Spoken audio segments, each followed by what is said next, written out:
इसलिए अखिलेश यादव जी को ज़रूरत नहीं है चिंता करने की। चिंता अपनी पार्टी के लिए करें। हमारे यहाँ कुछ गड़बड़ नहीं है, हमारे यहाँ गड़बड़ होता भी नहीं है। अगर थोड़ा बहुत कुछ होता है तो पार्टी का केंद्रीय नेतृत्व, प्रांतीय नेतृत्व मिल बैठकर समाधान कर लेता है।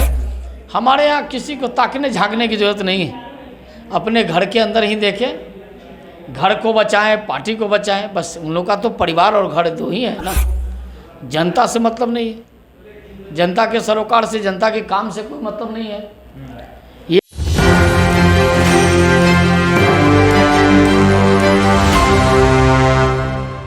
नमस्कार, मैं नंदन, आप देख रहे हैं एक न्यूज़ 24। आपको बता दें कि यूपी के सीएम योगी आदित्यनाथ और डिप्टी सीएम केशव प्रसाद मौर्य के बीच का तनाव बढ़ता ही जा रहा है, जहां पर विपक्षी दल के नेता चुप नहीं बैठ रहे हैं और लगातार एक्शन ले रहे हैं, तंज कसे जा रहे हैं। वहीं पर आपको बता देते हैं कि समाजवादी पार्टी की तरफ से एक्स पर ट्वीट किया गया है कि कुछ ही महीनों में योगी आदित्यनाथ की कुर्सी हाथ से निकल जाएगी। वहीं पर बात करें केशव प्रसाद मौर्य की, तो केशव प्रसाद मौर्य वही व्यक्ति हैं जो अपने ही घर में फूट डालकर सीएम बनना चाहते हैं और योगी आदित्यनाथ को कुर्सी से हटाना चाहते हैं। बातचीत करने के लिए हमारे साथ बीजेपी के ही कद्दावर प्रवक्ता राकेश सिंह जी जुड़े हुए हैं। क्या कहिएगा राकेश जी? लगातार समाजवादी पार्टी आप पर हमलावर होती आई है और अभी की बात करें तो केशव प्रसाद मौर्य वैसे व्यक्ति हैं जो कि सीएम योगी को कुर्सी से हटाने के लिए कुछ भी कर सकते हैं और अपने ही घर में खेल खेल रहे हैं और योगी आदित्यनाथ की कुर्सी कुछ महीने में चली जाएगी, भविष्यवाणी कर दी है समाजवादी पार्टी ने। देखिए, समाजवादी पार्टी अपनी पार्टी की चिंता करे, कुछ होने जाना नहीं है। और देश में नरेंद्र मोदी के नेतृत्व में एक मजबूत सरकार काम कर रही है और उत्तर प्रदेश में योगी जी के नेतृत्व में अनवरत गति से दूसरी बार पूर्ण बहुमत की सरकार काम कर रही है। इसलिए अखिलेश यादव जी को ज़रूरत नहीं है चिंता करने की। चिंता अपनी पार्टी के लिए करें। हमारे यहाँ कुछ गड़बड़ नहीं है, हमारे यहाँ गड़बड़ होता भी नहीं है। अगर थोड़ा बहुत कुछ होता है तो पार्टी का केंद्रीय नेतृत्व, प्रांतीय नेतृत्व मिल बैठकर समाधान कर लेता है। हमारे यहाँ किसी को ताकने झांकने की ज़रूरत नहीं है। अपने घर के अंदर ही देखें, घर को बचाएं, पार्टी को बचाएं। बस उन लोग का तो परिवार और घर दो ही है ना। जनता से मतलब नहीं है, जनता के सरोकार से, जनता के काम से कोई मतलब नहीं है। ये लोग जो परिवारवादी लोग हैं उनको परिवार की चिंता करें और अपनी पार्टी की चिंता करें। पार्टी तो उनके यहाँ सेकंड है, पहले परिवार है। हमारे यहाँ राष्ट्र पहले है, पार्टी उसके बाद है, तब व्यक्ति है तीसरा नंबर पर। तो इसलिए भारतीय जनता पार्टी में किसी प्रकार की कोई परेशानी नहीं है, समस्या नहीं है। योगी जी आराम से सरकार चला रहे हैं, इसलिए अखिलेश यादव को चिंता करने की ज़रूरत नहीं है। अखिलेश यादव जी अपनी पार्टी को बचाइए, अपने परिवार को बचाइए। हाल ही में फिर से रेल दुर्घटना हुई है, जहां पर आम आदमी पार्टी के सांसद संजय सिंह ने कहा है कि रेल तो पटरी से उतर ही रही है, लेकिन मंत्री पद से कब उतरेंगे?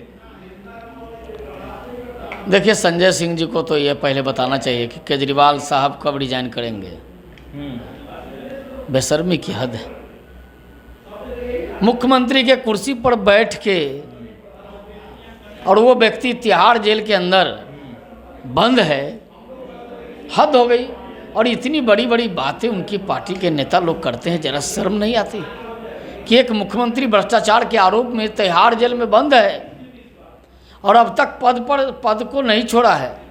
इतना सत्ता लोभी ये भ्रष्ट लोग भी अगर कोई बयानबाजी करते हैं तो इससे तो लाज भी लजा जा रही है, शर्म भी शर्मा जा रही है।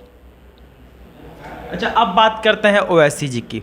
ऑल इंडिया मजलिस-ए इत्तेहादुल मुसलमीन के चीफ ओवैसी ने कहा है कि योगी आदित्यनाथ के अंदर हिटलर की आत्मा है। हिटलर की आत्मा योगी आदित्यनाथ के अंदर है, इसीलिए वो तानाशाह करते हैं।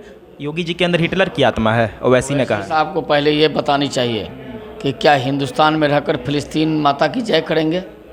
और कहते हैं कि भारत माता की जय नहीं बोले। हिंदुस्तान में रह के हिंदुस्तान की संसद में बैठ के और फिलिस्तीन की जय जयकारा कर रहे थे। क्या हिंदुस्तान में रहने का अधिकार इनको मिलना चाहिए? ऐसे लोगों पर अगर नहीं मानेंगे तो राष्ट्रद्रोह का मुकदमा चलेगा। ये राष्ट्रद्रोही बात है। फिलिस्तीन की बात कैसे करेंगे भाई? वो तो कहते हैं कि हम पर राष्ट्रद्रोह कहो या फिर हमें देशद्रोही कहो, हमें फर्क नहीं पड़ता है, क्योंकि हमें पता है कि हम गलत हैं कि सही हैं। इसे देखा क्या है, ये लोग फिलिस्तीन, पहले तो पाकिस्तान माता की जय करते थे, अब फिलिस्तीन माता याद आ गया, और थोड़े दिन बाद यूक्रेन माता की जय करेंगे।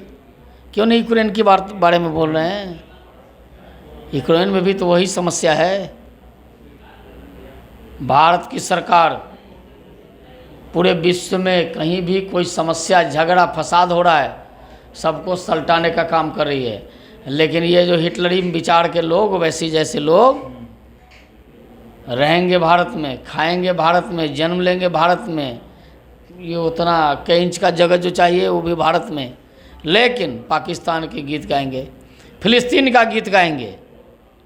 सब कुछ अगर भारत में चाहे तो फिलिस्तीन माता की जय क्यों कर रहे हैं? जरा इस पर भी बताइए। हिटलर कौन है? ज़्यादा प्यार प्यार की बात नहीं, दरअसल ये राष्ट्र विरोधी मानसिकता है। और जिसका इस प्रकार की मानसिकता है वो भी अब योगी जी पर बोल रहे हैं, वो भी मोदी जी पर बोल रहे हैं। इसका अर्थ क्या, हिटलर की आत्मा घुस गई है, मतलब तानाशाह से ही तुलना कर रहे हैं ना? मतलब हिटलरी विचार के लोग तो ये हैं भाई। हम जानना चाहते हैं भारत में रह के या कोई भी देश का नागरिक जो बड़ा पद पर है, क्या ब्रिटेन में रहने वाला भारत माता की जय करेगा? अरे भारत में रहने वाला लोग ना भारत की माता की जय करेगा, या भारतीय जो ब्रिटेन में है वो भारत माता की जय करेगा? लेकिन भारत में रहने वाला, भारत में जन्म लिया, सब कुछ किया, पढ़ा लिखा, सारी सुविधाएं यही चाहिए, जाने के बाद भी 5 गज जमीन यही चाहिए, तो फिर फिलिस्तीन माता की जय क्यों बोलते हो? और हिटलर आप दूसरे को कहते हो। आप अपने आचरण में पहले सुधार लाइए, तब दूसरे को कुछ कहिए। देखिए, देश प्रदेश की बातें हमने की। सबसे पहला सवाल हमारा राकेश जी से था कि जिस तरीके से समाजवादी पार्टी ने ट्वीट किया है कि योगी आदित्यनाथ की कुर्सी कुछ महीने में चली जाएगी, और भविष्यवाणी में ये भी ऐड उन्होंने किया कि केशव प्रसाद मौर्य योगी आदित्यनाथ को कुर्सी से हटाने के लिए कुछ भी कर सकते हैं। दूसरा सवाल हमने राज्यसभा सांसद संजय सिंह को लेकर किया कि उन्होंने कहा कि चलो ट्रेन तो पटरी से उतर ही रही है, लेकिन मंत्री जी पद से कब उतरेंगे। तीसरा सवाल हमारा ओवैसी को लेकर था, जिस तरीके से ओवैसी ने बयान दिया कि योगी आदित्यनाथ जो कि सीएम है उत्तर प्रदेश के, उनके अंदर हिटलर की आत्मा स्थायी हुई है।